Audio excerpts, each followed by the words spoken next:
Hello students, welcome to Shweta Yadav Tutorials. Please like and subscribe my channel and hit bell icon for more updates.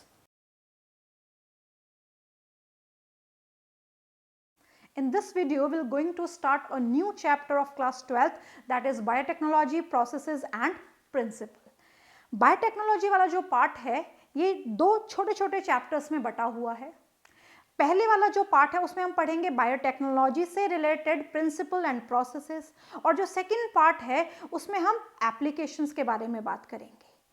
होने को तो ये छोटे छोटे chapters हैं, बट इनका वेटेज बहुत ज़्यादा है एग्जामिनेशन पॉइंट ऑफ व्यू से. हर साल इनमें से 7 से लेकर 9 क्वेश्चन पूछे जाते हैं, और ये जो क्वेश्चन हैं ये नॉर्मली डेटा रिलेटेड ही हैं. जो भी डेटा हम पढ़ेंगे एनसीईआरटी डेटा रिलेटेड ही हैं और चैप्टर छोटे छोटे हैं, तो इसलिए इन चैप्टर को बहुत ही ध्यान से आपको पढ़ना है. सेकेंडली ये आसान भी उतने ही हैं. अगर आप इनको ढंग से पढ़ेंगे तो इनके जो प्रिंसिपल हैं, प्रोसेसेस हैं, जो एप्लीकेशन है वो डे टू डे लाइफ से रिलेटेड हैं, तो ये इंटरेस्टिंग भी है और इजी भी है. So let's begin with the topic biotechnology, principle and processes. सबसे पहले ये जो वर्ड है बायोटेक्नोलॉजी, ये अपने आप में आप क्या समझाती है? बायोटेक शॉर्ट फॉर्म में बोला जाता है.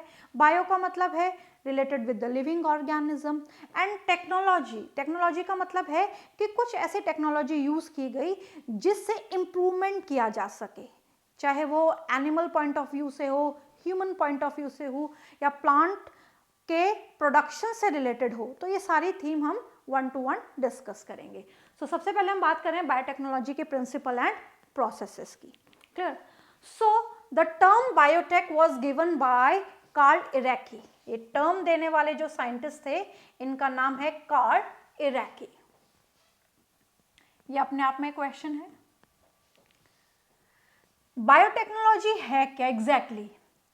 It is use of organism और देयर कंपोनेंट. बात बहुत ध्यान से समझना. या तो आप ऑर्गेनिज्म का यूज कर रहे हो या ऑर्गेनिज्म के कंपोनेंट का यूज कर रहे हो, ऑर्गेनिज्म के प्रोडक्ट का यूज कर रहे हो. कहां पे यूज कर रहे हो? ह्यूमन वेलफेयर के लिए. या तो आप ऑर्गेनिज्म को यूज कर रहे हो या ऑर्गेनिज्म का कंपोनेंट, या इसको बोल सकते हैं प्रोडक्ट. ऑर्गेनिज्म का प्रोडक्ट आप यूज कर रहे हो ह्यूमन वेलफेयर के लिए. So it is a use of organism और their component to produce product which are useful for the humans. किसके लिए बेनिफिशियल है? ह्यूमंस के लिए बेनिफिशियल है. इसी को ही क्या बोला जाता है? बायोटेक्नोलॉजी. राइट? बायोटेक्नोलॉजी के 2 एरा हैं. एराज का मतलब होता है नया और पुराना. क्लियर? जैसा हम हिस्ट्री में पढ़ते हैं एराज, पीरियड्स, तो उसी तरीके से बायोटेक के भी पीरियड है, एराज है. So here the eras of biotechnology: old और ट्रेडिशनल बायोटेक्नोलॉजी एंड न्यू और मॉडर्न बायोटेक्नोलॉजी. तो बायोटेक्नोलॉजी को 2 हिस्सों में बांटा गया है. 2 हिस्से ओल्ड एंड न्यू में डिवाइडेड है. ओल्ड का मतलब है 1970 के आसपास का हिस्सा, जो हम आगे पढ़ेंगे इसमें क्या क्या यूज होता था, और जो न्यू है वो है 1990 के बाद का पार्ट. क्लियर? तो ये 2 एराज में बायोटेक डिवाइडेड है. सबसे पहले हम बात करेंगे ओल्ड और ट्रेडिशनल बायोटेक्नोलॉजी, यानी कि जब पुराने समय में बायोटेक्नोलॉजी को यूज किया जाता था, ये इसका एक ट्रेडिशनल यूज था. तो वो कैसे यूज किया जाता था, किस किस काम में ये टेक्निक यूज आती थी? Clear? Use of natural capabilities of microbes. Biotechnology में नॉर्मली हम माइक्रोब्स या उनके कंपोनेंट प्रोडक्ट्स को यूज करते हैं. तो जब ओल्ड बायोटेक्नोलॉजी की बात आती है तो यहाँ पे जब माइक्रोब्स यूज किए जाते थे तो उनकी नेचुरल कैपेबिलिटीज के हिसाब से, यानी कि माइक्रो ऑर्गेनिज्म को नेचुरल कैपेबिलिटी के हिसाब से यूज किया जाता. तो use of natural capabilities of micro organism. Clear? To produce product, product को बनाने के लिए. जब भी प्रोडक्ट बनाना है तो नेचुरल कैपेबिलिटी यूज की गई माइक्रो ऑर्गेनिज्म की. मतलब क्या है कि यहाँ पे कोई जीन नहीं ट्रांसफर किया गया, जीन यूज नहीं किया गया. नॉर्मल माइक्रो ऑर्गेनिज्म को जैसे थे वैसे ही यूज किया गया, ये भी कह सकते हैं.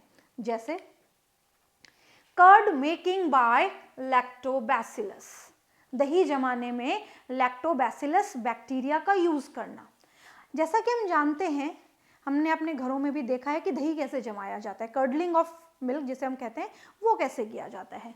तो नॉर्मली एक कंटेनर हम लेते हैं, उस कंटेनर में हम दूध डाल देते हैं और उसको गरम करते हैं। गरम बहुत ज़्यादा नहीं करना होता, ल्यूक वार्म उसको गरम, हल्का कुनकुना उसको गरम किया जाता है और उसमें हम पुराना दही डाल देते हैं। जो दही हमारे रखा होता है वो 1 चम्मच हम डाल देते हैं और उसको ढंग से फेंट लेते हैं।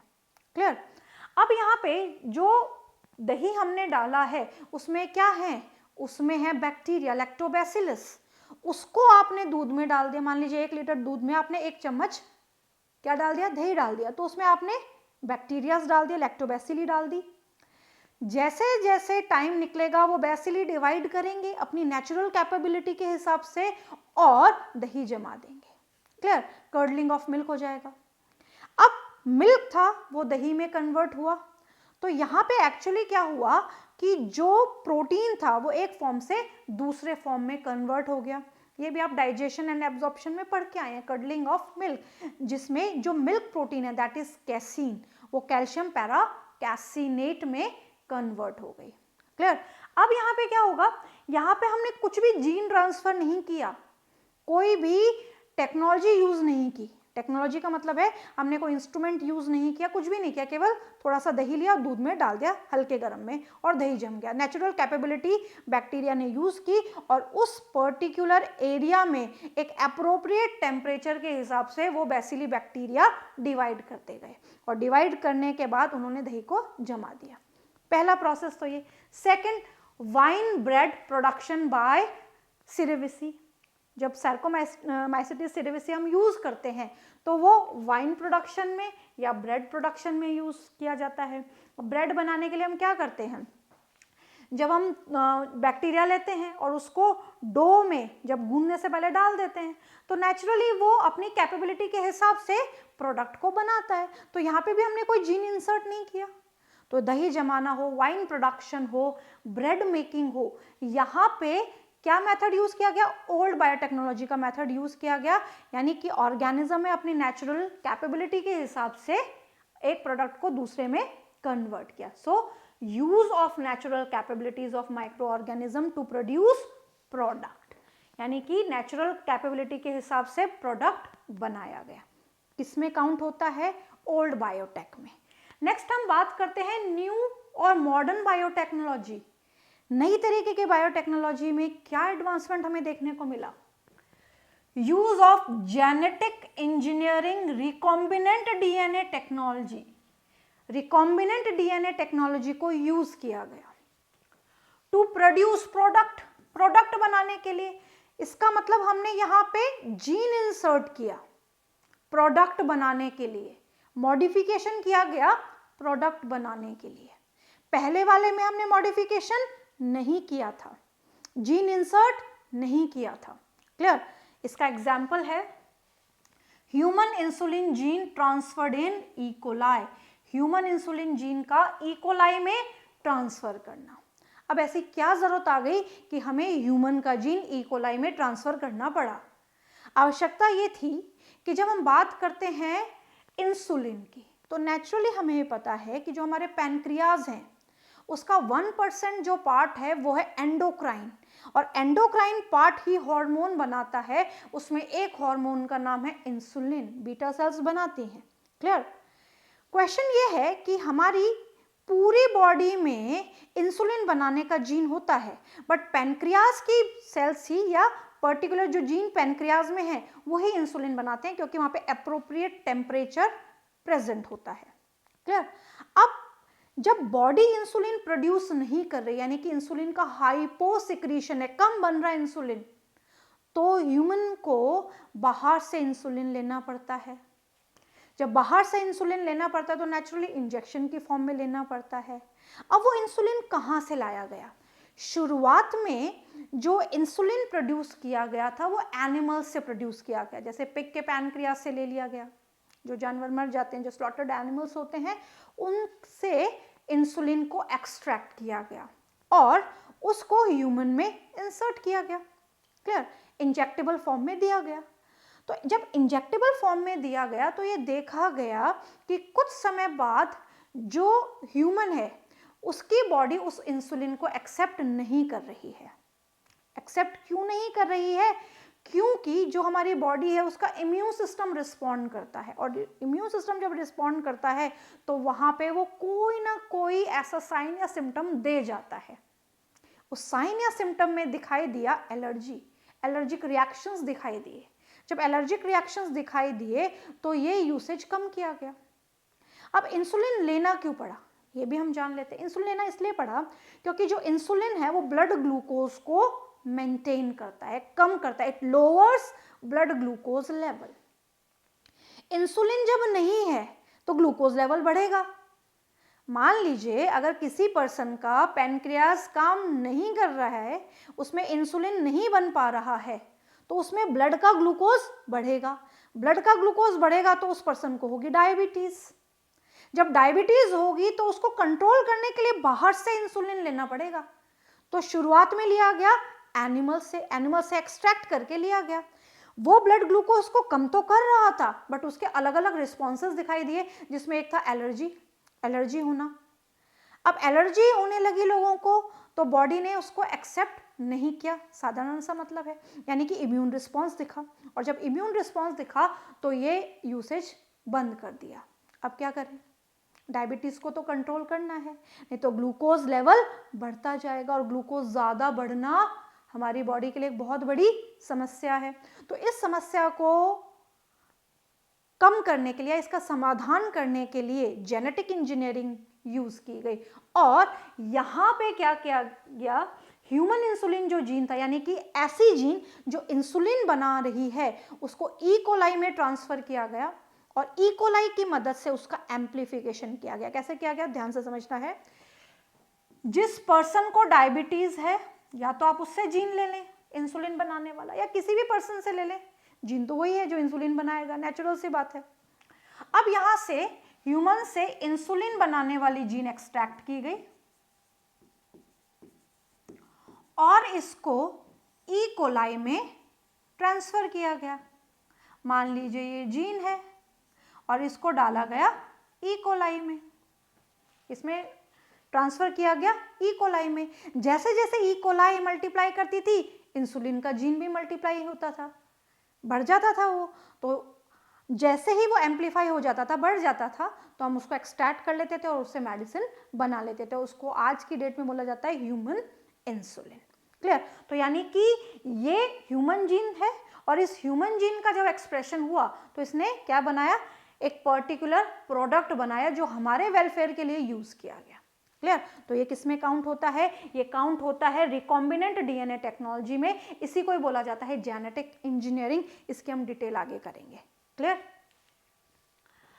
The European Federation of Biotechnology has given a definition of biotechnology that encompasses both traditional and modern molecular biotechnology। Simple सा कहने का मतलब ये है कि यहाँ पे जब बायोटेक्नोलॉजी की डेफिनेशन दी गई तो ऐसा नहीं है कि मॉडर्न चीज़ों को ध्यान में रखा गया, मॉडर्न और ट्रेडिशनल दोनों चीज़ों को ध्यान में रखा गया, दोनों को ही कंबाइन किया गया और एक नई डेफिनेशन बायोटेक्नोलॉजी की दी गई।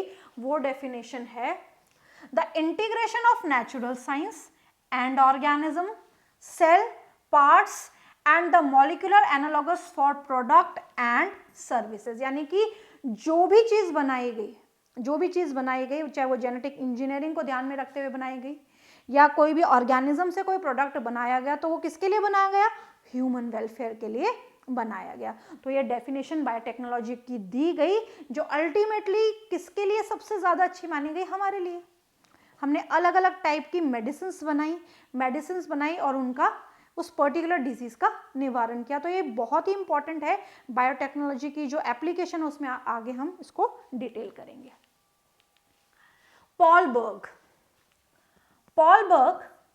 Father of genetic engineering, very very important, framed as a question. ये क्वेश्चन के फॉर्म में डायरेक्टली फ्रेम किया जाता है कि फादर ऑफ जेनेटिक इंजीनियरिंग कौन है। क्लियर? क्या किया इन्होंने, he transferred gene of SV40 virus into E coli by lambda bacteriophage. इन्होंने SV40 वायरस की जो जीन थी वो ई कोलाई में ट्रांसफर की, और ई कोलाई में जो ट्रांसफर की मदद किसकी ली? लैम्डा बैक्टीरियोफेज की। क्लियर? लैम्डा बैक्टीरियोफेज की मदद ली, इसीलिए इनको नोबेल प्राइज भी मिला 1980 में। So Paul Berg is the father of genetic engineering. Cohen and Boyer, Cohen and Boyer they are the scientist. दोनों की जो पिक्चर है वो एनसीईआरटी ने बहुत क्लियरली दी हुई है। कई बार आइडेंटिफिकेशन भी आ जाता है, तो आपको याद रखना है Stanley Cohen and Herbert Boyer. इन दोनों ने मिलके कुछ नया एडवांसमेंट किया। क्या किया? फर्स्ट रिकॉम्बिनेंट डीएनए प्रोड्यूस किया, पहला रिकॉम्बिनेंट डीएनए प्रोड्यूस किया। थोड़ा सा ये बात समझ लेते हैं कि रिकॉम्बिनेंट डीएनए होता क्या है। क्लियर? क्योंकि ये बार बार शब्द आ रहा है और रिकॉम्बिनेंट पहले वर्ड नहीं आया, तो इस बात को समझ लें कि व्हाट इज रिकॉम्बिनेंट। मान लीजिए मेरे पास ये डीएनए का टुकड़ा है, फ्रैगमेंट ऑफ द डीएनए है, जिसको मुझे ई कोलाई के डीएनए के साथ जोड़ना है। क्या करना है? मुझे ई कोलाई के डीएनए के साथ इसे अटैच करना है। क्लियर? ये जो डीएनए है, ये जो जीन है, मैं चाहती हूं इसका एम्प्लीफिकेशन हो जाए। मैं चाहती हूं कि इसको बैक्टीरिया में ट्रांसफर कर दूं और इसको बढ़ा लूं, इसकी संख्या को मैं बढ़ा लूं, इसके नंबर को बढ़ा लूं। क्लियर? तो यहाँ पे ये जो डीएनए है इसको हम कहते हैं डिजायर्ड डीएनए। आगे पूरा डिटेल हम करेंगे। या gene of interest, gene of interest, ये मेरे इंटरेस्ट का जीन है जिसे मुझे प्रोडक्ट बनाना है। प्रोडक्ट बनाने के लिए पहले इसको ई कोलाई में ट्रांसफर करना पड़ेगा। क्लियर? अब यहां पे ये ई कोलाई का डीएनए है, इसके बारे में भी हम आगे पढ़ेंगे।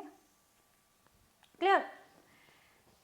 इसको रिस्ट्रिक्शन एंडोन्यूक्लियस से कट कराया और कट कराने के बाद इन दोनों डीएनए को जोड़ दिया। ये ह्यूमन का डीएनए है, बहुत ध्यान से समझना। किसका है ये? ह्यूमन का डीएनए। ये ई कोलाई का डीएनए है, यानी कि दो अलग अलग स्पीशीज का डीएनए है। बट आपने क्या किया? आपने अपने बेनिफिट के लिए इनको जोड़ दिया, लाइगेट कर दिया। तो यहां पे दोनों को लाइगेट कर देंगे, दोनों को जोड़ देंगे। क्लियर?